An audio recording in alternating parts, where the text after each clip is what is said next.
Karayan Natmano Yuva Karayan Natmano Yuva Kesha Prasadanan Mada Snapana Bayan Janadikam Guru Stribe Yuvat Tibi Karayan Natmano Yuva Kesha Prasadanan Mada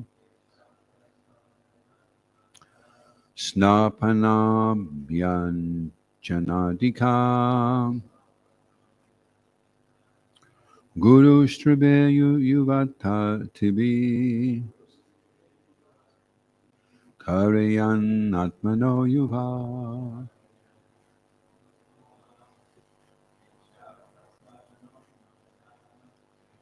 Prasadanan Mada Snapanada Vinatikam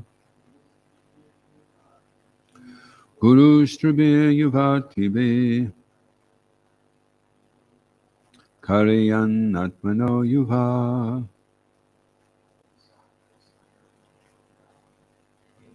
Nananan Madha Snapana Bhajandikam Guru Stribe Yuvatibe Karayan Atmano Yuva Kesha Prasadanan Madha Snapanan Yanchidanandikam Guru Stribe Yuvativi Karayan Atmano Yuva Kesha Prasadana Brushing the hair Anmada Massaging the body Snapana Bathing Abhiyanjana Adikam Massaging the body with oil and so on. Guru Stribi by the wife of the spiritual master. Yuvatibi very young. Karyat should allow to do. Na never. Atmana for personal service. Yuva if the student is a young man. Shishikonatai Maya Pachashikida.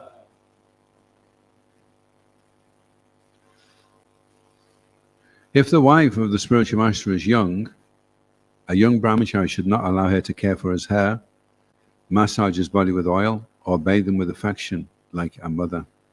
Responsibly, please. If the wife of the spiritual master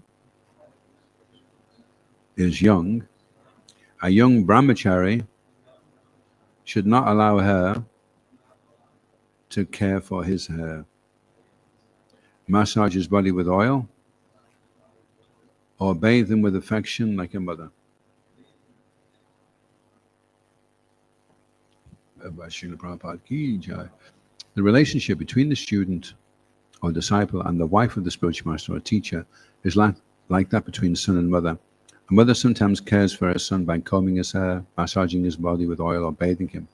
Similarly, the wife of the teacher is also a mother, Guru Patni, and therefore she may also care for the disciple in a motherly way. If the wife of the teacher is a young woman, however, a young brahmachari should not allow such a mother to touch him. This is strictly prohibited.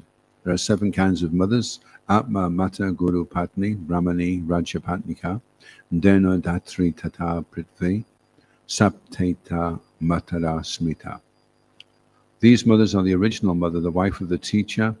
The mothers are the original mother, the wife of the teacher or spiritual master, the wife of a Brahmin, the king's wife, the cow, the nurse, and the earth. So one's own mother, wife of the guru, wife of a Brahmin, the queen, the cow, the nurse, and earth. Unnecessary association with women, even with one's mother, sister, or daughter, is strictly prohibited. This is human civilization. A civilization that allows men to mix unrestrictedly with women is an animal civilization. In Kali Yuga, people are extremely liberal, but mixing with women and talking with them as equals actually constitutes an uncivilized way of life. Om Agyanatamaranda Shagananjana Shalakaya Chakshuran Militam Yena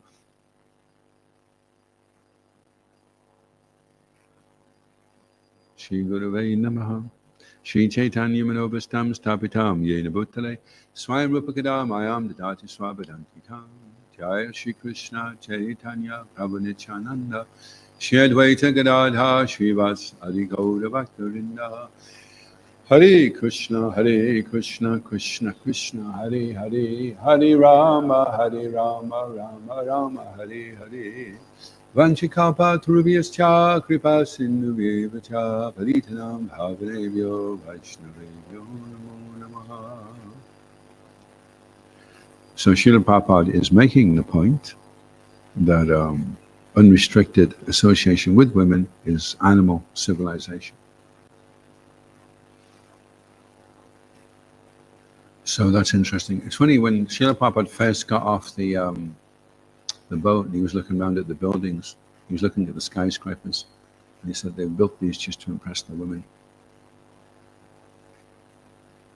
And a lot of what goes on is for that reason: big cars, fancy houses, to impress the women.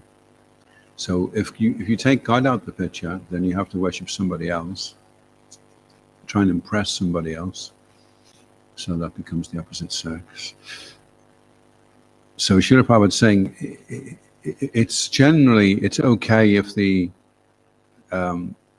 brahmachari is older, and if the spiritual master's wife is older. Then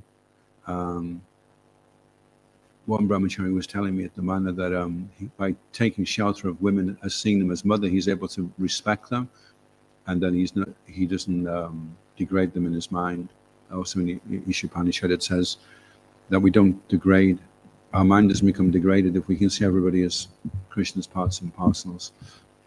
So the attitude with which we look at women affects, it's not the women, the problem, the woman is not the problem is how we look at the woman. So if she's elderly and the brahmachari is older, then that affection was there, and the brahmachari would respect and see her. And the culture was such that there was no question of any type of illicit activity. So therefore, there could be that intimate contact. However, if the wife of the spiritual master is young and the brahmachari is young, then it's strictly forbidden. So as we're reading it, we can be thinking, well, that's probably what has happened on quite a few occasions.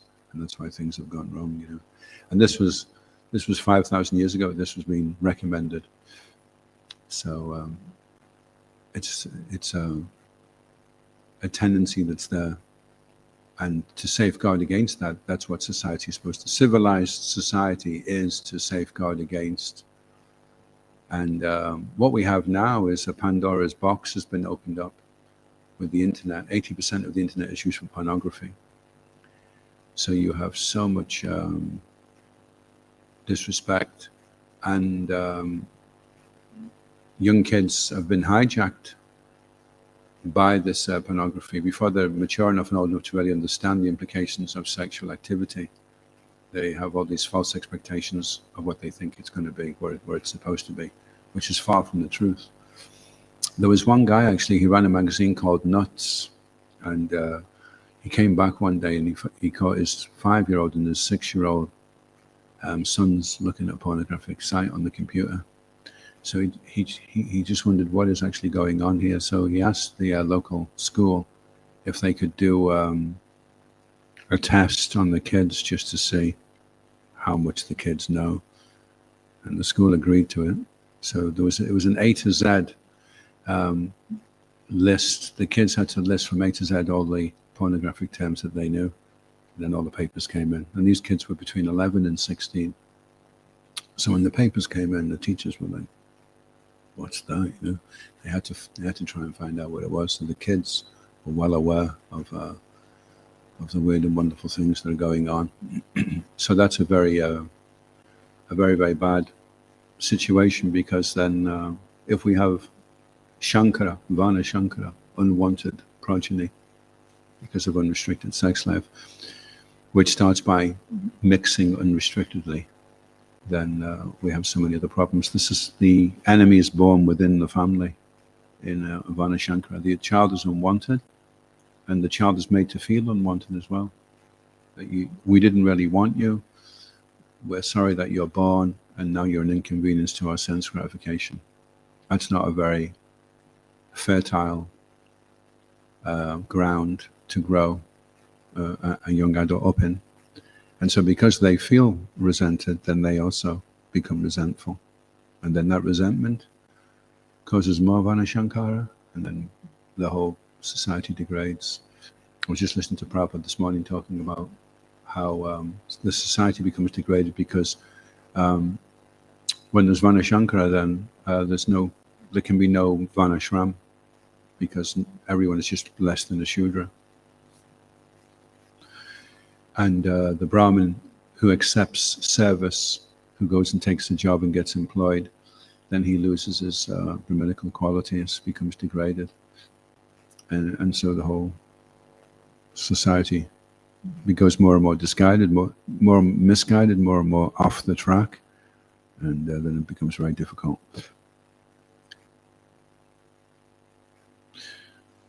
So Prabhupada, he mentions the seven mothers in his conversation with Cardinal Danilou in Paris, and he's arguing there about how we should protect the cow, and the cow is one of the seven mothers.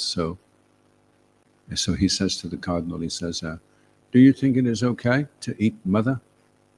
And the cardinal says, "Yes, I think it is very good, yeah." And Prabhupada kind of looks at the camera, and he kind of looks so, and these are leaders in society, supposed to be religious leaders, and even the most simple truth they refuse to accept, because they're too addicted to sinful activity. They have so much prestige from thinking that they're elevated and more learned, and then they are leading the people. And so, of course, people become discouraged, disillusioned, and they lose faith, and then we have a whole breakdown in the system. It's interesting, when Srila Prabhupada, when I first became a devotee, I was passing out books. Vegetarianism, it generally wasn't really, it was kind of a cranky thing, you know. And Prabhupada would just hammer this point, you know, you shouldn't be killing the animals. And now it's such a huge acceptance that that's wrong, and it's increasing. A lot of the persons who go vegetarian or vegan are ladies, young ladies. So then the boyfriend has to go vegan, and then the kids have to go vegan. So within about 5 years, you can quadruple the amount of vegans. So it's exponentially, it's growing phenomenally, you know. There's actually a school in Glasgow. I stopped a young girl, and she was saying a couple of years ago, when she was 16, the teacher takes everyone down to the local abattoir, and of course the teacher's a vegetarian, but the point is, if they're going to eat the meat, then it should be an educated decision that they're making. If they're fully aware of all the facts, and this is what goes into making the meat, and you're okay with that, then fine. You know, and of course a lot of the kids, at least for a few weeks anyway, they get put off eating meat. So the real educational system should be to create a healthy boundary between male and female, and a healthy identification with the gender that you were born with, and then the responsibilities. Prabhupada was saying this morning, there are so many responsibilities that come with being a chaste woman, and a man has to come up to the mark also. If he's expecting his wife to be chaste, then he has to be Gurupati. He has to be the guru of the family, and then the lady can respect him. She's protected by him. She's not abused by him. So then she can be the chaste wife, and he can be the guru, and everything works fine. And then as soon as the men don't do that, just like with the caste system, Just the fact that they are a man, they abuse that position. Just the fact that they're born a Brahmin. Dvija Bandhu. They're born in a Brahmin family, but they're not Brahminical. So they're called Dvija Bandhu, referred to the Kshatriya and the Brahmin. Prabhupada was saying this morning. Interestingly enough, my own Guru Maharaj was saying that devotees should regularly listen to Srila Prabhupada. So when I first joined, everywhere you went, you could hear Prabhupada being played. There was some lecture on in the kitchen, or there was a lecture on here, and everywhere you went, you could hear Prabhupada speaking. So we have to be careful we don't become disconnected from that, because we learn how to preach by hearing Srila Prabhupada, actually. Any questions on it? You look like you've got a question, Jayananda. Not really, no? You had that look in your eye. Yeah.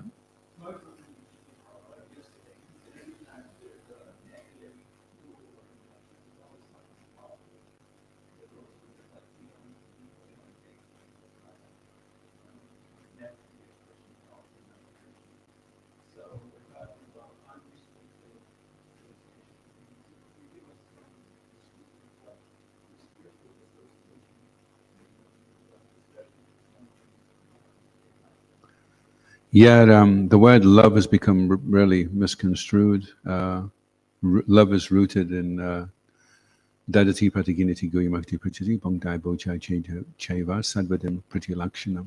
So the interaction with the opposite sex is restricted, and the way a man expresses his affection for a friend or a female is through the 6 loving exchanges. They say that the first act of love is to listen. So it's not the act of procreation. So if it's restricted, then instead of overemphasizing the sexual aspect of the relationship, instead what can be emphasized is the respectful attitude of the relationship, that should be maintained, that both partners should be ready to listen to each other, to try to understand each other. And then, of course, giving gifts, accepting gifts, offering prasad, making prasad, accepting prasad. These are the loving exchanges that should be going on. And it's interesting because it would seem like, well, that is such a restriction.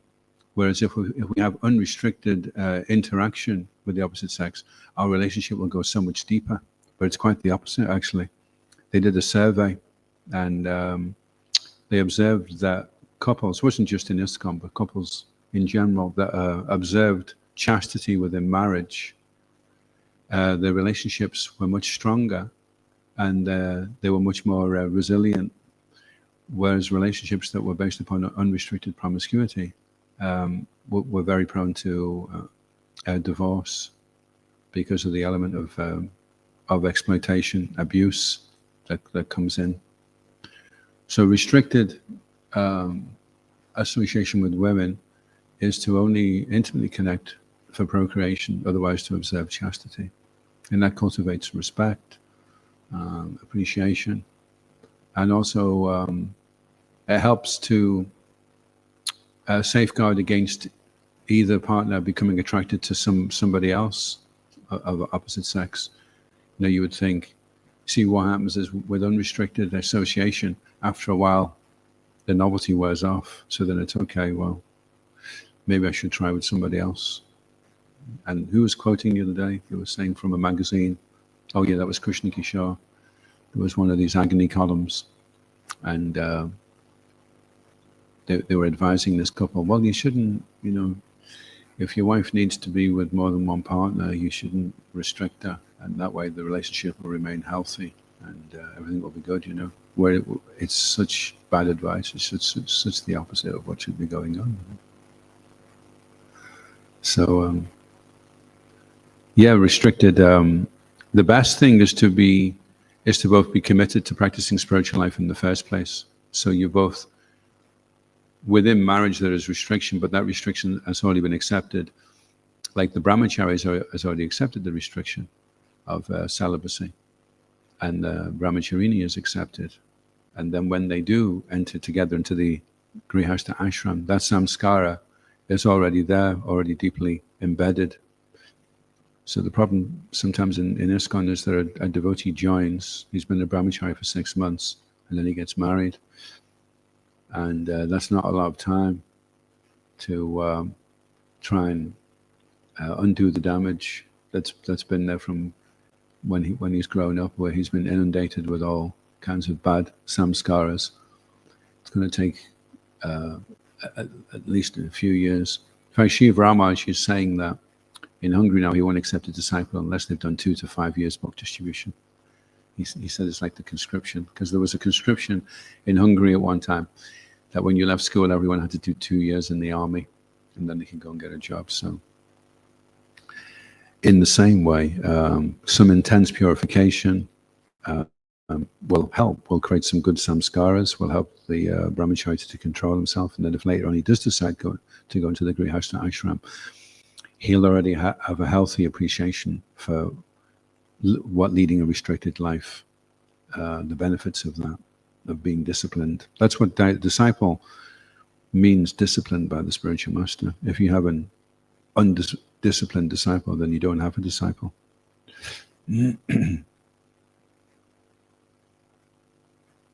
Any other questions? Or Jainand, you look like you've got one this time. No?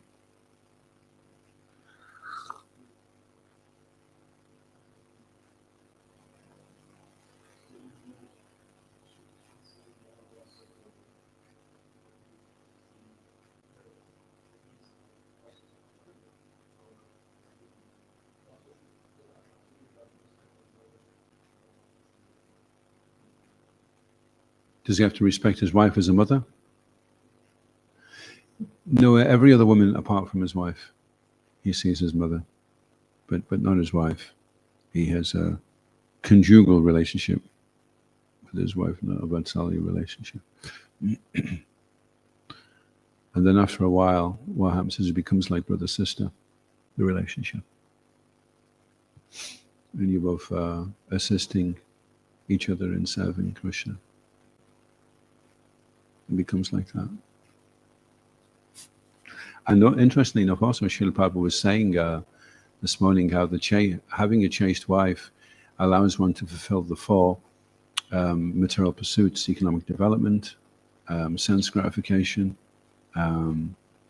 liberation, and the religiosity. Yeah. And Chanakya Pandit says a man can be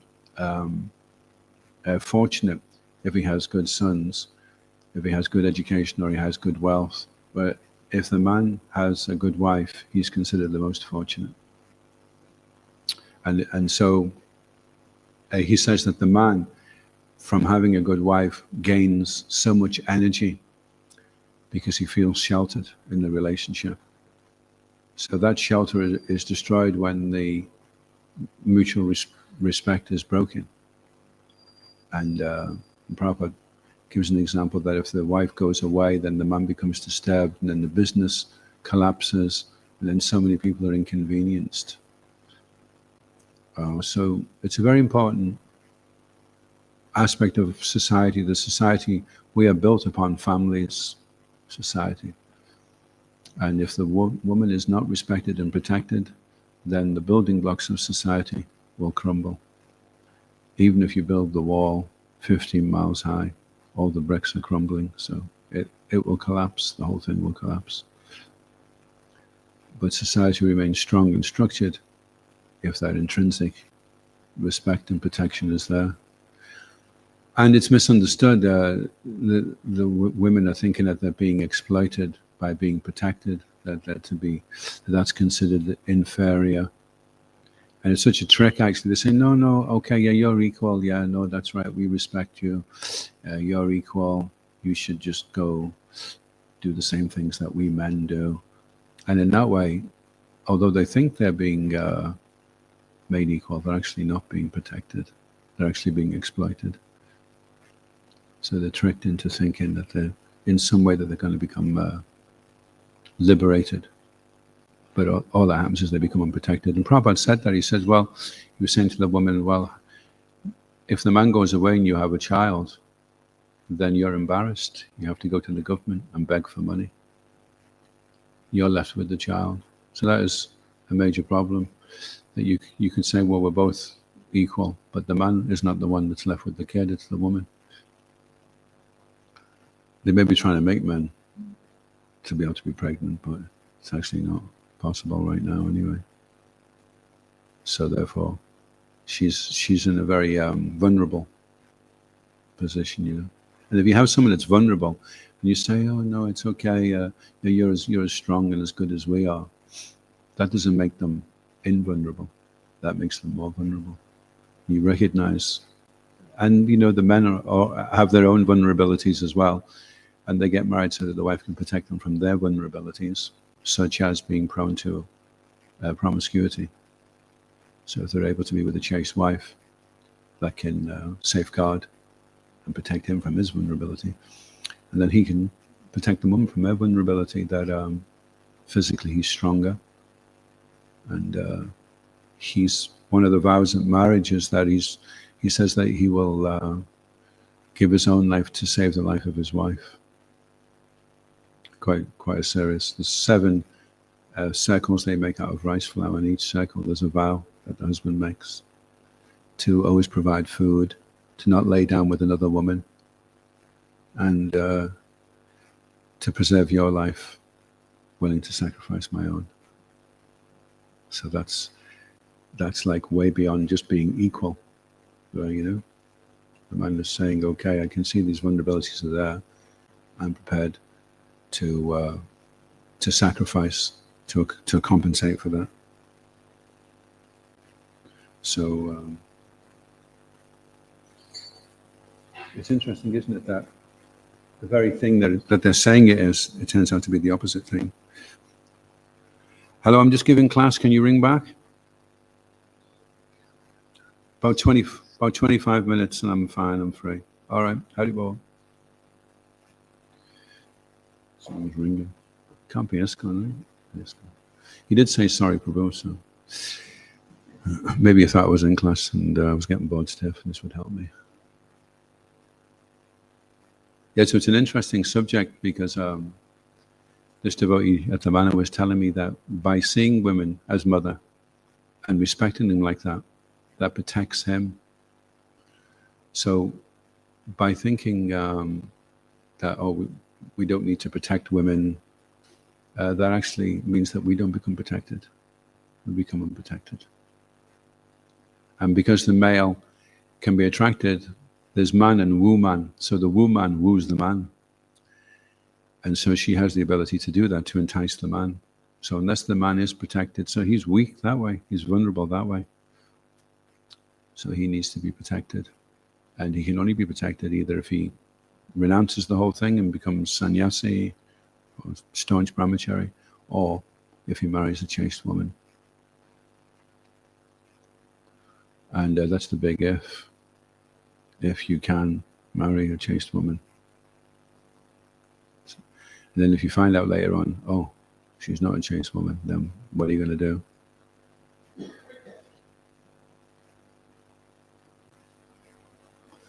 So we have our checks and balances in ISKCON that you know, they're initiated and they've been doing devotional service steadily for a prolonged period of time.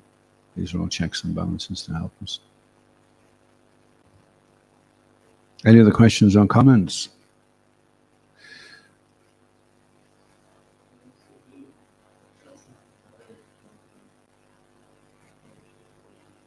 I'm sorry.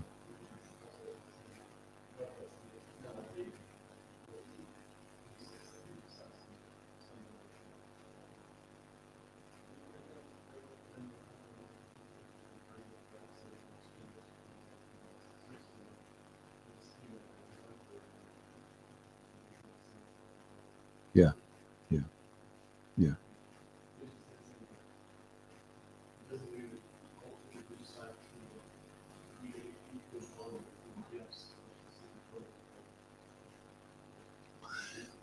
It's backfired badly as well. You know, they have this thing in the Olympics that if the man, he can be a man, and then if he gets an operation, he'll be considered a woman. And because they are stronger, then they win. And so they're saying, on the one hand, you want equality, So then we say, okay, well, he's a woman as well, and then they don't. Shishikone time, my Pashashiki.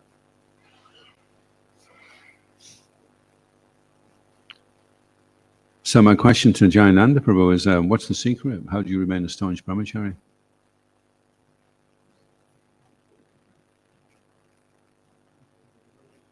Follow the rules. Any in particular?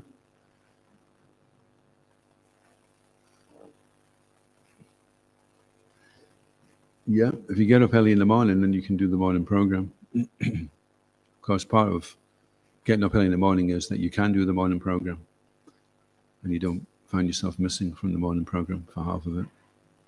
So it's good to get up early. Then the next rule is try and stay at the morning program for the whole morning program.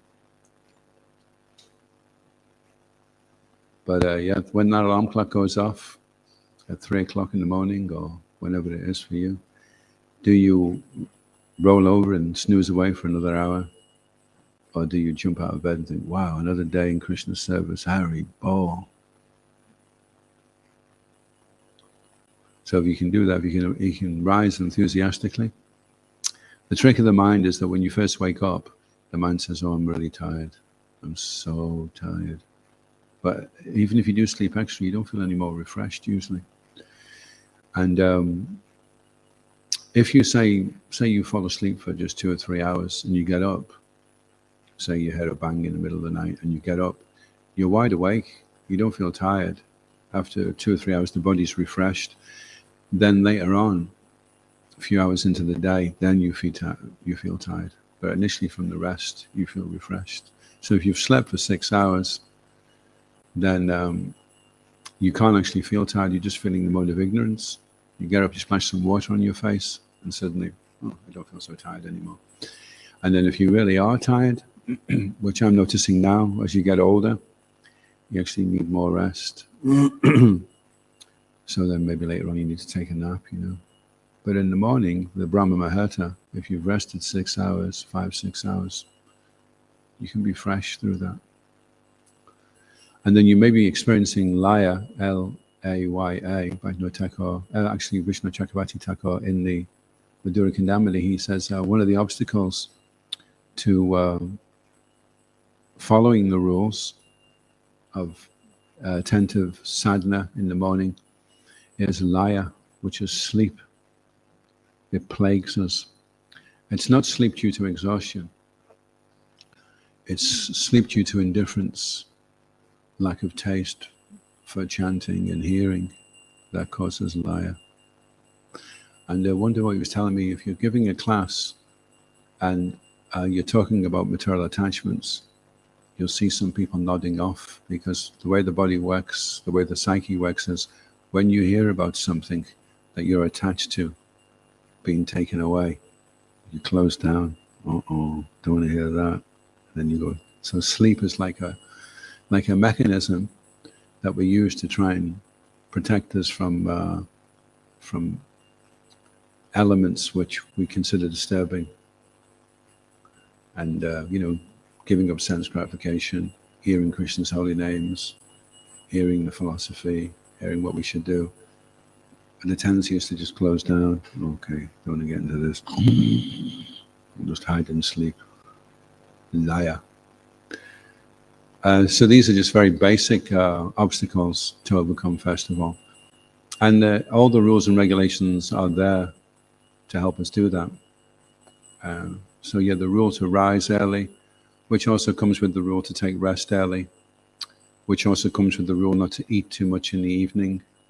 These are all rules that facilitate having an attentive and enlivening morning program. So if you rise early, then you've passed the first test. If you actually look at it, if you look at the size of the body to the jiva is like not even the speck. It's not even a tip of the hair. It's a tiny. And the body is lying there, a mass of ignorance. It's just been immersed in the mode of ignorance for 6 full hours. The mind has had full control over everything going on in your consciousness, and the alarm clock goes off. Now, the actual chances of getting the jiva to move that body, that mass, is impossible unless the super soul sanctions it. And the super soul will only sanction it if the desire coming from the jiva is very strong. So when the jiva wakes up, if he's like, wow, I need to rise, then the super soul steps in and the body gets out of the bed. But if when the jiva wakes up, the desire is very weak, the super soul's like, there's no point moving this right now. It's not really up to the standard here, not up to the mark. We'll just let the body lie there. It seems to be really what he wants. So your desire determines how capable you are of being able to rise in the morning. If you had a really fired up kirtan the day before, or you've been very enlivened by something, and you're feeling inspired, then when you wake up, then you jump out of the bed, Hari Bo. But if you're dragging yourself, then it means the desire is very weak. And so that desire has to be sparked. The spark of Krishna consciousness has to be fanned. Fan the spark so that it becomes a blazing fire. And then it should get to the point where we become averse to sleep. We don't want to sleep. Maya has two energies. One is that she covers, and the other is that she throws down. So when you get covered by Maya, it's in some form of sleep, even if you're awake. Some form of dream, some form of illusion. You know?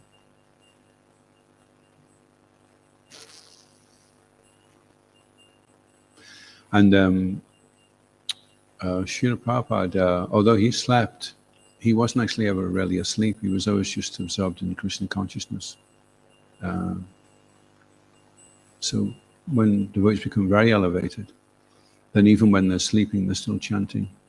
And Satchidananda Swami was saying, if you wake up and the holy name is on your lips, and then you realize it's been with you all night, he says, then you know that you're chanting Shuddhanam. Because Shuddhanam doesn't leave you. It stays with you all the time. Whether you're sleeping, or fixing a car, or making a feast, or giving somebody a book, the Maha Mantra is reverberating somewhere in the consciousness. It's Shuddhanam. Tunde Tandavani Vatim Vitanute Tundavali Labdaye. When the holy name dances on the tongue, one once many thousands.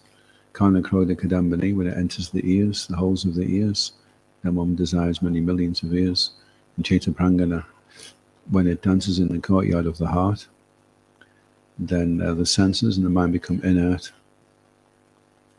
So we want to get from the holy name just being on our tongue, we want it to enter our ear, because you can be chanting, and when the holy name decides it'll enter your ear, and then when the holy name enters your ear, then we want it to dance in the courtyard of the heart. When it dances in the courtyard of the heart, then that's when Krishna consciousness starts to become interesting. Because when it's dancing in the courtyard of the heart, it's kicking everything else out. And then when the courtyard of the heart is very clean, then Radha and Krishna can come into the courtyard of the heart, and they'll sit down there. And then you'll always remember them. They'll always be with you. What's that? Savepam Samparoda Moyato Bhakti HG, Ahetika Patiata. It's unmotivated and it's uninterrupted.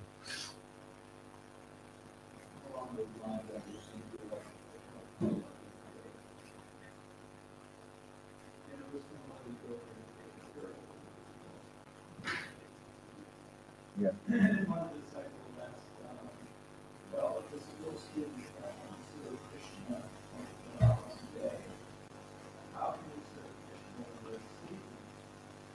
And Sri Prabhupada said, well, the subtle body is there and the mind is always active. So sleeping is reading, what's serving Krishna, what's doing service. He said, well, you can take this out. He said, sometimes when I take rest and I'm hungry, he said, I'm reading. Some of the speaking put out of this, he said, I'm reading from the start of this meeting. So the point is there fellow body and mind is always actually physical body. Yeah, yeah. Yeah, it's how long it's going to take as the painstaking part of Krishna consciousness, the Anatta Nivritti stage. And Ravinder Swarup was saying the problem in ISKCON is that a lot of devotees go into Anatta Nivritti and they never come out the other end. They just get stuck fighting with all the unwanted things. So after Anatta Nivritti comes Artha Pravritti, is what are the wanted things? Okay, you've got rid of the unwanted things. What's the wanted things? Well, I want to dream about eating parathas all night. I want to think of Krishna. I want to think of so many ways to spread Krishna consciousness, so many ways to serve devotees, so many good things that can be there. But while we're still struggling with the unwanted things, it's hard to come to the stage of Artha Pravritti. And Bhaktisiddhanta was saying, this Manjari Bhav and Rasa Leela, this is not the monopoly of the Sahajas. It is our legacy. It is our right. Tatena Kampamshi Shukshamano. If you undergo whatever tribulations are there, and you continue on in devotional service your entire life, then it becomes your rightful claim. But we shouldn't do it prematurely, but we should understand that that is what the sadhya is, to come to that stage. So how to get out of the Anatta Nivritti stage as quickly as possible and get through it and get to Nishta. Once we're at Nishta, we're Majjhima. Majjhima doesn't fall anymore. And Majjhima likes to preach. You can't keep the Majjhima back. He's out there giving out books and meeting people. That's what he really likes to do. He's a preacher. And then Uttama, if he becomes Uttama, then he still stays on the Majjhima platform. But he's so connected, Krishna will just send him to the right people, and Krishna will make him say just the right thing, So when we become Majjhima and Uttama Adhikaris, then when we go out in Sankirtan, when we come back, we'll come back with like 4 or 5 people that want to join the temple. like happened with Srila Prabhupada, He just strolls across the Red Square in Moscow, and bang, he just makes somebody devotee who gives his life completely, to Krishna consciousness. Because Prabhupada was there at the right time, met the right person, said the right thing. And Srila Prabhupada was like Hanuman, he was just hopping around Ravan's kingdom, the whole planet, and everywhere he went, he just left a fire of Krishna consciousness. It became a blaze, If you read the Vyasa Puja book, I try and read one offering a day, and now I've just read Mini Sota, and best one I've read so far is from Hong Kong, I think, anyway. I'm just kind of going through them one by one, but it gives you an idea of what Prabhupada started, There's now so many, hundreds and thousands of devotees, all reading Srila Prabhupada's books, all taking up the principles. When we get through the stage of Anatta Nivritti, once you get to Nishta, then very quickly Ruchi comes, because the grade of devotional service that you're rendering is like so high, so pleasing to Krishna. Then the advancement goes rapid. Up until then we're struggling. There's like a drag on everything we're trying to do. And then we get through the anartas and suddenly we take off, And then once Ruchi comes, then everything else blossoms in due course of time very quickly.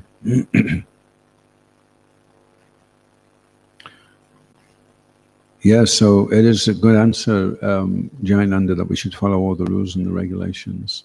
There's also Niyamagraha is following the rules and regulations but not knowing why you're following the rules and regulations. A person who doesn't really know why he's following the rules and regulations, he overdoes it. He follows the rules and regulations fanatically. And that's the symptom of a fanatic, is that because he doesn't really know why he's following the rules and regulations, he's able to give them up very whimsically. That's the other side of it, you see. A person that's fanatical, over the top with rules and regulations, they're the one a couple of years later, and they're walking around smoking a cigar, eating a hamburger. It's one extreme to the other. So how to be aware of what the rules and regulations are, to whatever is favorable, to helping us to remember Krishna. And whatever is unfavorable, whatever is going to disturb the morning program, we reject it.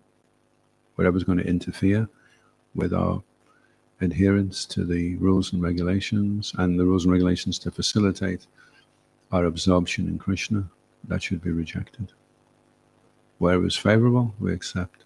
And that's why self-realization is you have to work out what is good for you, what's conducive for you. If you see somebody else and they're doing something which is really austere, but for them, they're able to handle that and it propels them forward in their devotional. But for you, it's too much. And then you become discouraged and you give up. So how to work out what is your limitations, what you can do that's sustainable, and to be in it for the long haul. Can you continue on doing this your entire life? Rather than you get all these like really fired up brahmacharis and 24/7, book distribution, fired up kirtan, loads of slokas. And a few years later, they're not there. And then you have the householders coming to the temple on a Sunday, and they do a bit of service, and they read Prabhupada's books, and they try to chant some rounds. But 20 years later, they're all still here, and they're more mature now in their Krishna consciousness. So it's how to develop a sustainable lifestyle, which will gradually bring you to the point which you can sustain. ISKCON Guru Vrinda ki, Srila Prabhupada ki, Kantaraj Srimad Bhagavatam ki, Gaura Premanandi, Adhoksaja Krishna Prabhu ki. You ki jai.